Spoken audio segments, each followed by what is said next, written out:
Subscribe and like this video, more interesting revenge stories of elderly people coming soon. My name is Imogen. I am 74. Although no, in reality I am not. I am, but I am not. The being who yesterday was the center of decisions, the person to whom advice was sought, is now a shadow wandering in rooms, slow, transparent. The person who is bypassed on the street as if she had disappeared yesterday. I live in a house that remembers the smell of coffee from 20 years ago and the hollow steps of youth. The windows are old, like me, but they still keep the heat. The house is not falling apart. It, like me, is waiting. For something. For someone. There used to be voices here. Now there is only a television, and that one is silent. I love silence, but this silence is not peace. It is the silence after an explosion. After life. Every morning I get up at 7 o'clock sharp. Not because it is necessary, just a habit, like the habit of living. A mug of tea, a blanket, an old chair that used to be my throne. I look out the window. The trees are growing, as they always have. People change, now they look right through me. My son is the director of a large company. I once opened his first office for him. Now he doesn't even have time to call. His wife is always busy. My grandchildren. I don't even know how old they are anymore. They come for holidays. They kiss me on the cheek, as they should, by hand, according to a script. Then they disappear into their phones. In the hospital, they look at me like something that gets in the way. He can't hear, the nurse says to the doctor. I can hear. I just don't want to answer. Because I'm not trash. I'm the silence they created themselves. I sit and stare at the ceiling. Not because there's anything there, but because I once didn't even have time to raise my head. Now I have eternity. Sometimes I write down my thoughts in a notebook. Not memoirs. No, I don't share. I document. Sometimes it seems to me that with each sentence I search for fragments of myself, collect them like fragments of a mirror to see again the face I once had. I don't regret. I observe, because something inside me still lives. Small. A spark. A fire that hasn't gone out. It can't be seen, but it's there. And it's growing. It turns loneliness into silence. Silence into concentration. Resentment into strategy. I haven't forgotten how to hold a blow. I just waited. They think that time has taken away my strength. But they don't understand the main thing. True strength is when you are silent, but remember everything. I remember the smell of new leather in the Mercedes in 1997. I remember holding the documents in my trembling fingers, not from fear, but from tension. I had to close the deal. A loan at 48% per annum.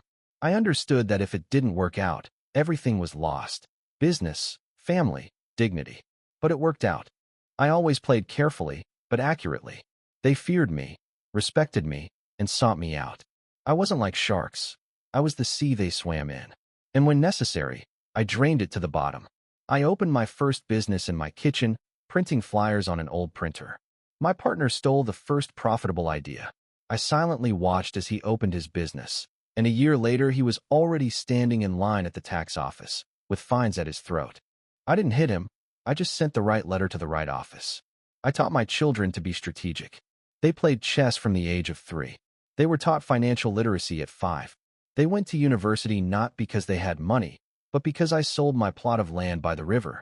I spent my best years not on myself, on them. I was not just a father. I was the shadow standing behind them as they went into the world. And not because I wanted to control, but because I knew the world is not a place for the naive. When there was no light in the country, I found generators. When there was no money, I brought food. When there was no faith, I got up earlier than everyone else and built a day that kept them all afloat. And now empty. My phone is silent. I wake up and look at it, as if at a heart that does not beat. No messages. No, Dad, how are you? No, I need your advice. I used to make up to 30 decisions a day. Now there is only one thing, tea or coffee.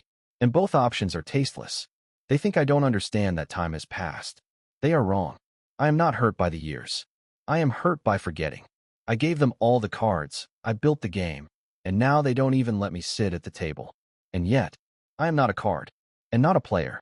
I am the one who once created the game itself. And I can do it again.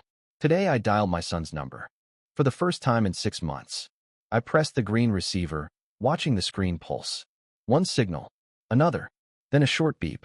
This subscriber cannot accept the call. I didn't try a second time. Last week, I asked my grandson to help move a box with a shelf. He laughed. Grandpa, you're a businessman. Figure out how to handle it yourself. I smiled back, but something inside me tightened, as if I had just swallowed a shard of glass. At the pharmacy, I held out my hand with a prescription.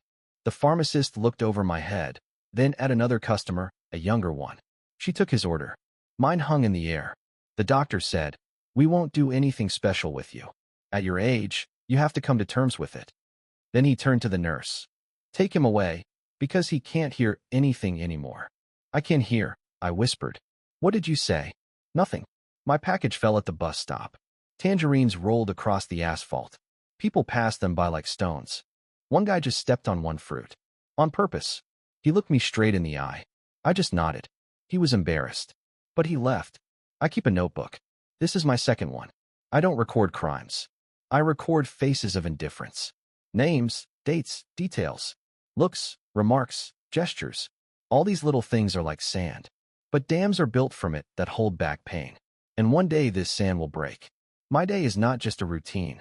It is a ritual of silent information gathering. I analyze behavior, habits. I read between the lines. I see fear in those who despised me yesterday. And I see weaknesses. All their cracks. I used to understand people. Now I see through them. They think I'm broken. But they don't notice the main thing. Broken people don't stay.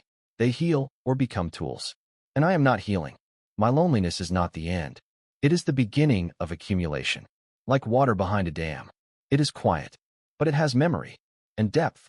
I have learned to be invisible. And invisibility is the power of the one whom no one is afraid of. Until the time comes.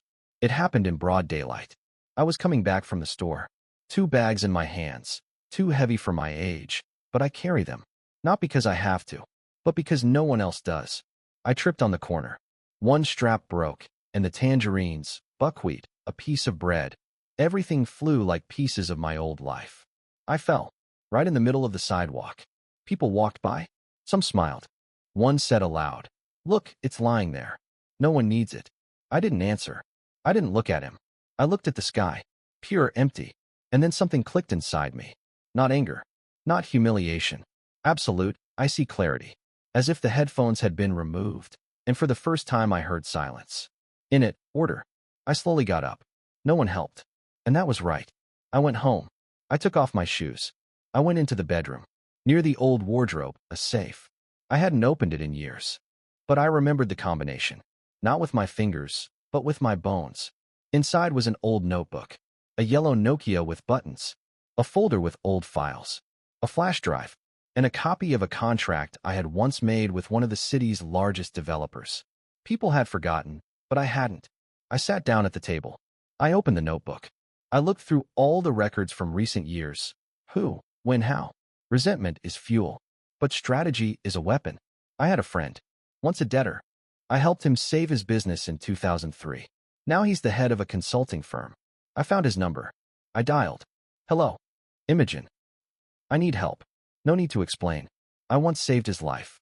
He knows. It's time to pay. I pulled out an old chessboard. I wiped the pieces. The king is made of bone. Solid. Like me. I made the first move. I was devalued. They struck me out. But they forgot the main thing. I used to control people like pieces. I didn't play chess. I was a chess player. And the game began again. He is no longer a grandfather. The one who woke up at 7 to make tea now wakes up at 5. Not from insomnia, from strategy. Everything that was a habit has become mechanics. Plans are formed in the morning, implemented in the evening. Quietly. Without witnesses. The neighbors still believe that he is simply getting old. They do not see how he prints letters with changed IPs. They do not hear how he studies his son's financial reports, which are embedded with errors. They do not suspect that the old notebook has turned into a scenario for a fall. The son was dismissed from the board of directors due to ethical inconsistency. Information about a conflict of interest that actually took place 10 years ago was leaked to the media. Someone simply reminded him of it in time, sent copies to the right offices. Sender, anonymous. The grandson was supposed to sign a contract with a well-known company. At the press conference before the signing, his old social media posts suddenly surface. Cynical, racist, humiliating. The flash drive found by the journalist had samples that his grandson himself didn't remember. But Imogen remembered everything, because he read every post. The friend's daughter, who turned away, has now lost her license to practice. The reason is a leak of personal data. The file turned out to be from an archive that had been stored in a forgotten office since 2012. Imogen was a security consultant at the time. All the connections that ignored him are now falling like dominoes. But he doesn't sign a single letter. He doesn't speak. He doesn't appear. Only the echo of his actions changes the course of events. The phone rings. Often. Sometimes late at night. Sometimes several times in a row. He looks at the screen. There are names that once disappeared from his life. He doesn't answer. The house is silent. Tension. He makes tea, as before. But now this ritual is not an escape from reality. It is a trophy silence, like after a successful battle. No one sees him, but everyone is starting to feel it. The news talks about a wave of strange coincidences, the effect of old stories, anonymous revelations. Someone remembers the phrase, "Once upon a time there was a man in this city who knew everything." And he remembered everything. And in the meantime, he is updating the list. There are still many names on it. They came not because they were scared, but because they felt the cold. Not a loud scream, not the police, not a scream, just emptiness in places where there used to be a full noise of their lives. I gathered the fruits of my labor not with my hands, but with my eyes. I saw how people's shoulders sag, how a different depth appeared in their eyes, the one that money cannot buy. My son arrived first. I understood him by his gait, by his back, which once held the entire house. He knocked on the door, holding a folder with newspaper clippings and some forgotten envelope in his hands. When he crossed the threshold, he did not fall to his knees, did not apologize. It was not a dramatic scene. Instead, his voice sounded like an attempt at control. "Dad, we can solve this somehow. This is a misunderstanding." I looked at him for a long time. My gaze was not angry. It was quiet and heavy, like a sentence that does not have the word forgiveness. In his eyes, I no longer saw a son, but a man who had finally understood. He would have to bear the consequences of his choices. He didn't ask for advice. He asked for salvation. The grandchildren came next. It was strange to watch how young people who a month ago had despised me for old man's tales now looked for recognition with their eyes. They wanted explanations. I didn't give them any. Because words are cheap. Their shame should have been their own. My gaze was a silent catalyst. And they bitterly swallowed this mirror lesson. The city whispered. Friends who had once laughed at my table in restaurants were now calling. Some asked for a meeting, some for help, some were silent. But I was there. I listened. And I didn't give anyone the answer they were waiting for. No excuses. No humiliations. Only silence, more oppressive than speech. There was a temptation to rush in and reveal their deepest secrets, to destroy them once and for all. But I knew. This was not my role. My mission was not revenge in its original meaning. I did not want to be their judge, because judging is easy. All you have to do is take out a hammer. I wanted them to see themselves without masks. For their every action to receive its echo. For their conscience to awaken, not through punishment, but through a mirror. I wrote my last entry in my diary late at night, when the light was still dim, and in the house, the same kettle that had been on the stove for years. The last entry. I did not take revenge. I gave people their shadows back. They thought that time was the law of forgetting. No, time is a witness. I showed them that forgetting is a choice. The day will be different when they choose memory instead of indifference. I did not leave as a winner in the traditional sense. I left as someone who taught a lesson in silence and remained an uninvited teacher. Old age is not a sentence. It is a tool. And if anyone thinks that strength has dulled with age, let them look into my eyes. There is a story that asks for no thanks. Only the truth. I finished and put my pen under my fingers. The house was once again in its usual silence. But now it was different. Not the emptiness of loneliness, but a respect that cannot be imposed by force. The children and grandchildren returned to their lives, some with concentration, some with pain. But no one dared to ignore me anymore. And that was enough for me. I did not seek revenge. I saw justice, and I received it not as a triumph, but as a lesson which they themselves decided to study.